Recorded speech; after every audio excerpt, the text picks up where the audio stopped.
Hello there, what is happening everybody? WWE Saturday Night's Main Event 2025 taking place this Saturday, January 25th, making a return just 5 weeks after its big return at the end of December. One of the big closing angles on that show was the pile driver from Kevin Owens to Cody Rhodes, where Kevin Owens took the Winged Eagle Championship from Cody. Of course, he was only supposed to have it for one night only, and has kept it as his championship for the last few weeks. These two are going to have a contract signing to set up their Royal Rumble ladder match to find out who is the true champion, with both titles being relinquished on this show. Cody giving away the official WWE Championship, KO giving away the classic Winged Eagle Championship. Both will be hanging above the ring, alas Razor Ramon, Shawn Michaels style from WrestleMania 10, and who will walk away as champion we'll find out at the Royal Rumble. As a contract signing, usually not my cup of tea, but what I will say is a bit positive about this one is that Kevin Owens always great on the mic, Cody also very good at telling a story. These two will probably do a very good go-home angle-ish towards the Royal Rumble on this. It'll be the last big segment before we get to Indianapolis, of course, on February the 1st. Something I'd like to see play out, I'd like to see maybe Cody go through a table, since it's a contract signing after all, give the heel the heat going into the show. However, this is a follow-on from the big angle from last Saturday Night's Main Event 5 weeks ago, so I would assume that this time Cody will be the one walking away with the advantage, maybe attempting a pile driver of his own and KO escaping at the last moment. That's how I expect things to play out on Saturday, but I expect both men will sign the contract.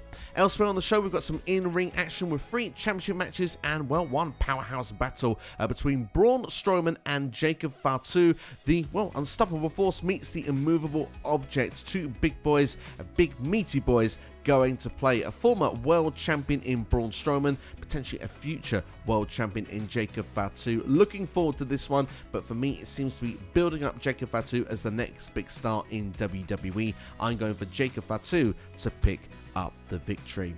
Of the first of the 3 championship matches, we've got a rematch from last year's Elimination Chamber, of course, which took place in Australia. The brand new Women's World Champion Rhea Ripley will be taking on the former Women's Champion Nia Jax. That's right, it's Raw versus SmackDown. Nia has been tempted to move over in the transfer window from SmackDown to Raw, or she has the opportunity now to become the champion, which I assume would solidify that action. But for me, Rhea Ripley, it's her first defense as champion since winning the World's Women's title back. I think she'll be retaining here. I think Nia goes back off the SmackDown and Rhea can start focusing on who her WrestleMania opponent will be, and I think that possibly could be determined at the Royal Rumble. Next, we have the Intercontinental Championship match. Bron, Breakker the champion, defending against Sheamus. It is another attempt at winning the one title that Sheamus just cannot get, and the title he has wanted since he was a young boy.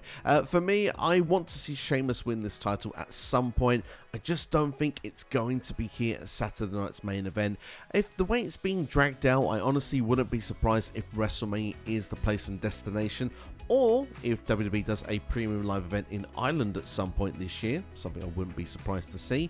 But if not, I mean, Saturday Night's Main Event would be cool, would be a fun spot to see a title change, but Bron Breakker has been presented in the crowd every week so far on Netflix, and just, he looks like a star to me. I think it would be wrong for Bron to drop the championship at this particular moment, so I think Breakker retains the IC title. Last but not least, Gunther, the World Heavyweight Champion, will be defending that title against main event Jey Uso. Really enjoyed the short dynamic story we've had with these two. The fact that well, it was a funny little boy apparently, Jey Uso, according to Gunther. That got a laugh out of me on Raw this past week. But Gunther wants to see the main event serious side out of Jey Uso, calling him a mascot, which Jey pretty much said, well, yeah, I am a mascot for these people. They are my team, they are my squad, and they're behind me, and they will be behind me when I win the World Heavyweight Championship this Saturday at Saturday Night's Main Event. Look, these two have faced off twice before for the Intercontinental Championship when Gunther was champion.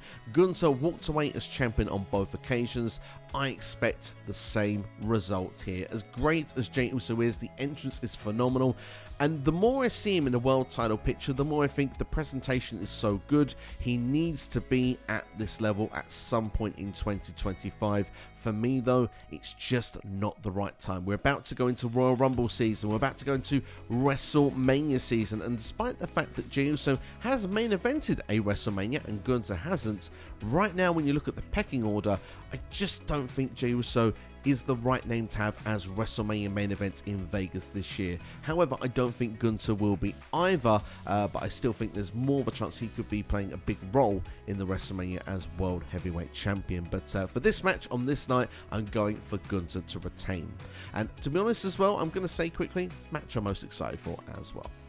But to give my thoughts just quickly before I close off this video today, if you've enjoyed it and you just want to know the predictions, then this will be your sign-off point. Please hit the like button. It helps this channel more than you can realise, and comment your predictions below. The more interaction we get on this video, the more it helps on the YouTube algorithm. I know it's boring, but for a small channel like this, it really helps out a lot. And of course, I do appreciate you taking the time to watch this video. But for the real ones that want to stick along to the end to hear my thoughts about Saturday night's main event, I'm going to give it to you now. I think that this show, I have some excitement points about it. There are some pros, but I think there are some cons as well. I think it's a bit too short of a time of having two Saturday night main event shows. We've had one in December, now having one in January. With that nostalgia feel as a fan that I felt, and the excitement I felt going into December to see it brought back after so many years away, to then have it brought back just a few weeks later, this time doesn't feel as exciting. I felt like a premium live event feel when we were going into December. This time I feel it's kind of like, yeah, this is like a Raw or a SmackDown. And when you look at the execution of the show we had last month, some would argue that's a bit like a Raw or SmackDown show, but it felt like a high bar Raw SmackDown show. This one for me, I feel it's a bit middle of the road. I feel it's come at the wrong time creatively, in a creative wise for WWE. You know, we're so close to the Royal Rumble, only 7 days away after this show, but at the same time, if you flip the coin and you want to look at the positives, to be on a big network like NBC 7 days before the Royal Rumble, to then say, look at this action, come to Netflix or come to Peacock for the people in the States, because that's where you'll be watching it, go and watch the Royal Rumble. I think it's a great advertisement for WWE to get more people to check out the Royal Rumble. At the same time, another pro I will say, a big story that took place on the last show of Saturday night's main event a few weeks ago with Cody and KO continues here on this show, where not so much has happened in between, I would say, on the SmackDown show. So at that point as well, this is another big thing to hook people in that actually enjoyed the last Saturday night's main event, that are arguably a casual viewer of WWE, have not checked out everything in between.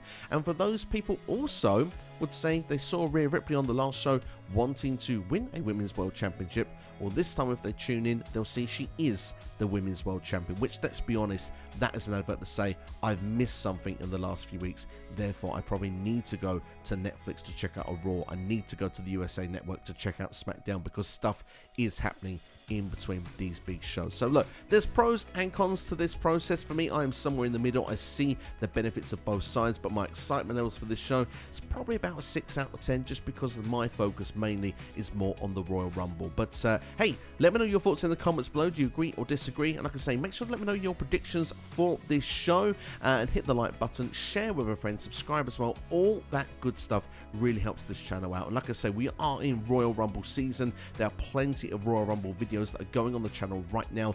More will be on the way, including a live stream for the predictions for Royal Rumble next week, so make sure to keep an eye out for that. And if you want to see more from this channel in the meantime, then check out this video on the side of your screen right now. Thanks for watching, enjoy the rest of your day, and yeah, enjoy Saturday night's main event. I'll see you for the next one.